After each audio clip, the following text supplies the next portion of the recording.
بسم اللہ الرحمن الرحیم۔ السلام علیکم۔ آپ سبھی خیریت سے ہوں گے۔ آئیے سنتے ہیں سائی امام پنجاب کے بہترین بیان۔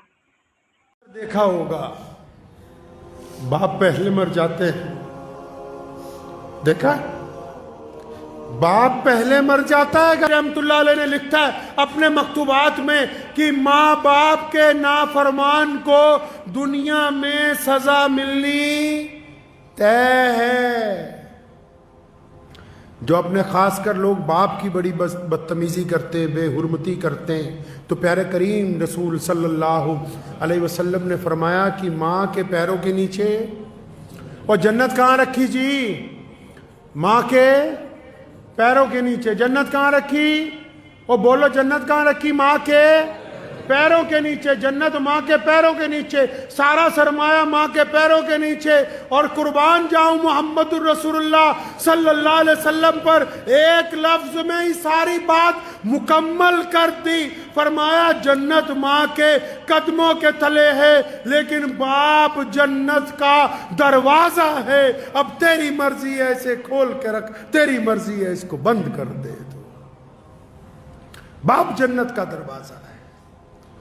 جن کو اللہ نے یہ نعمت دی ہے وہ اس کی قدر کریں گے۔ اگر ماں باپ کے لیے، چار لوگوں کے لیے کہا نا کہ ان کی دعا رد نہیں ہو سکتی، ان چاروں میں دوسرے نمبر پہ کون ہے؟ نبی علیہ السلام نے فرمایا کہ جب کوئی باپ اور جب کوئی ماں اپنی اولاد کے لیے ہاتھ اٹھاتا ہے، بھائی جب کوئی ماں باپ اپنی اولاد کے لیے ہاتھ اٹھاتے ہیں تو اللہ ان کو خالی نہیں لوٹاتے ان ہاتھوں کو۔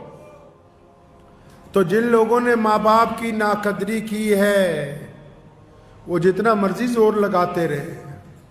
بہت سارے لوگ نا کامیابی کا نسخہ پوچھنا چاہتے ہیں۔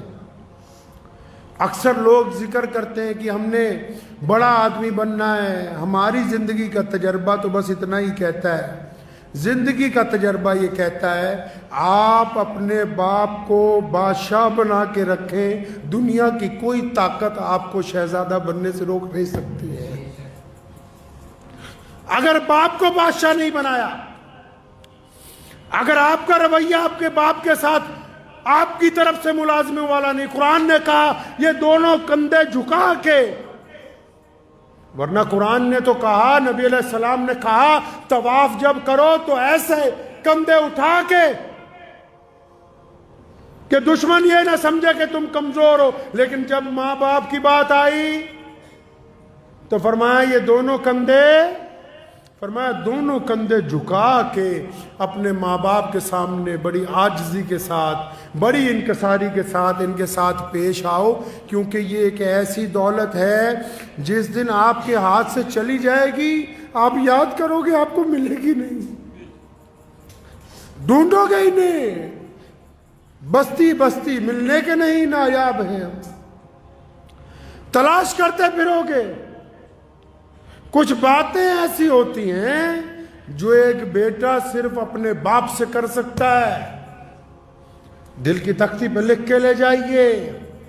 کچھ باتیں ایسی ہوتی ہیں جو ایک بیٹا صرف اپنے باپ سے کر سکتا ہے، جو ایک بیٹی صرف اپنی ماں سے کر سکتی ہے، اور یہ بیٹا اور بیٹی اس وقت تک شہزادے شہزادی ہیں جب تک ان کے ماں باپ حیات ہیں، اور اگر یہ نہیں ہوں گے، یہ تمہیں خام خیالی میں ڈالتے ہیں دنیا والے کہ ماں باپ کو اولڈ ہوم پہ ڈالاؤ۔ جن کے ماں باپ اولڈ ہوم میں زندگی گزارتے ہیں ان سے بدقسمت بچے دنیا میں کوئی دوسرے نہیں ہیں، ان سے زیادہ بدقسمت بچے نہیں ہو سکتے دوسرے کوئی۔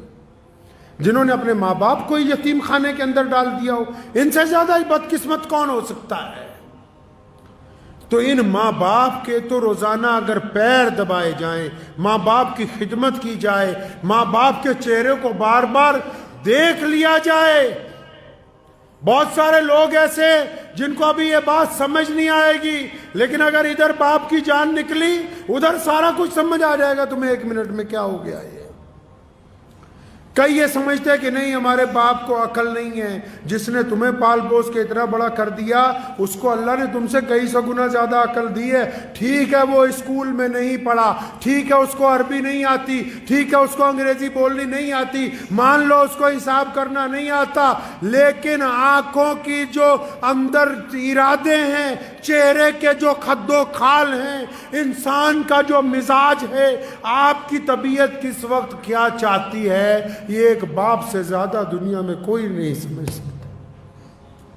یہ بچہ بھوک کے لیے تڑپ کے آیا کہ پیسے مانگنے آیا، کہیں گھومنے کی اجازت مانگنے آیا کہ کسی سے نکاح کی اجازت لینے کے لیے آیا ہے، یہ غصے میں آیا ہے کہ محبت میں آیا ہے۔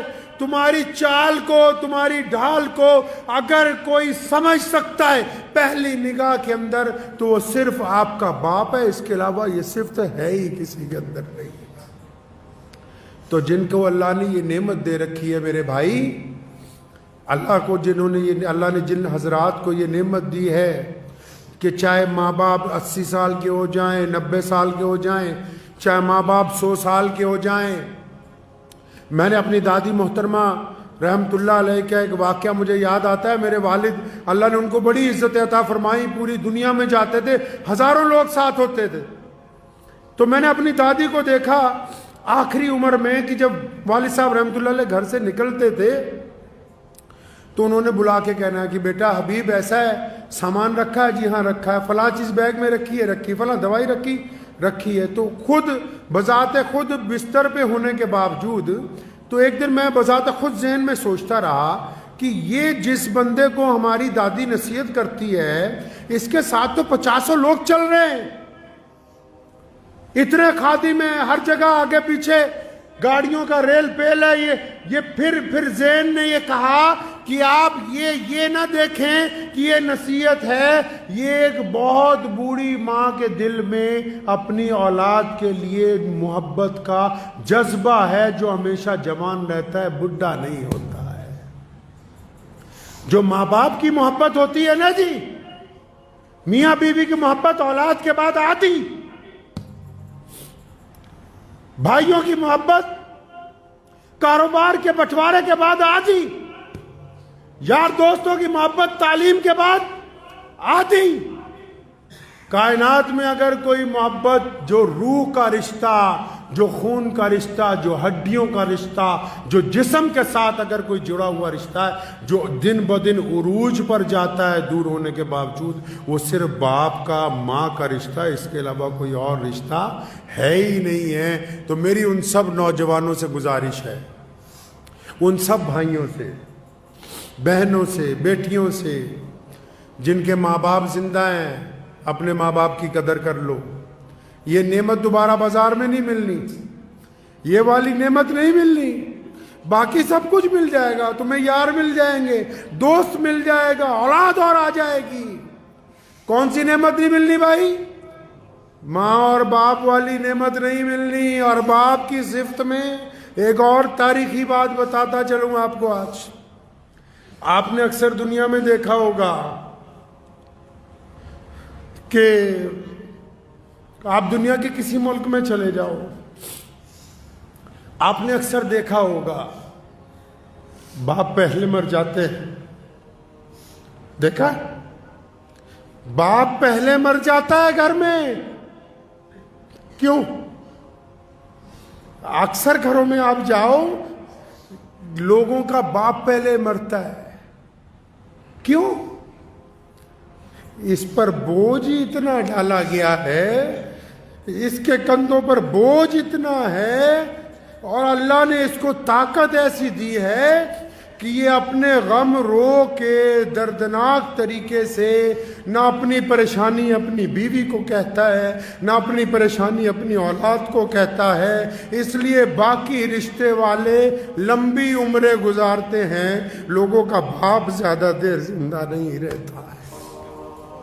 بوجھ اتنا ہے اس کو، لیکن اس کی خودداری دیکھو، بوجھ کو برداشت کرتا ہے، قبر کو قبول کر لیتا ہے، اور قربان جاؤں حدیث پاک میں آیا قیامت والے دن ماں باپ کی تڑپ بچوں کے لیے ختم نہیں ہوگی، جنت میں چلے جائیں گے تب بھی اللہ سے سوال کریں گے، ماں بھی اور باپ بھی، کہ یا اللہ ساڈے بچے کتنے، بچے کہاں ہیں؟ اور پھر اللہ نے بڑی شان رکھی ہے ان کی، اللہ نے ماں باپ کی بڑی شان رکھی ہے۔ پھر یہ نہیں کہا کہ جاؤ اپنے بچوں سے مل لو، فلاں جنت کے فلاں محل میں ہے، نہیں نہیں، فرشتوں کو حکم ہوتا ہے کیونکہ یہ ماں باپ ہیں، بڑی عظمت والے ہیں، ان کے بچوں کو بولو کہ آ کر ان کے ساتھ ملاقات کر لیں، یہ نہیں جائیں گے بولنے۔ تو ہمیشہ اس رشتے کی قدر کیجئے۔ اگر باپ میں کچھ تلخی ہے، مزاج میں گرمی ہے، تو اپنی محبت کی طاقت سے اس کو تبدیل کیجئے، اپنے گھر کو خوشگوار بنائیے۔ اور یاد رکھو، بس کسی پیر بابے کے پاس جاؤ کوئی بات نہیں، لیکن اپنے باپ کے پیر پکڑ لو، اپنی ماں کے پیر پکڑ لو، اپنے باپ سے روز دعا کروا لیا کرو، اپنی ماں سے روز دعا کروا لیا کرو، جن کے ماں باپ نہیں ہیں ان کی مغفرت کی روز دعائیں مانگ لیا کرو۔ اور جس بندے کے ماں باپ اس کے لیے روز دعا کرتے ہو، دنیا کا بڑے سے بڑا بادشاہ بھی اگر اس کے ساتھ ٹکرائے گا تو وہ زمین پر گر جائے گا۔ ماں باپ کی دعا کے آگے دنیا کی کوئی طاقت ٹک نہیں سکتی۔ اور بھی اسلامک بیان سننے کے لیے چینل کو لائک کریں، شیئر کریں، سبسکرائب کریں۔ اللہ حافظ۔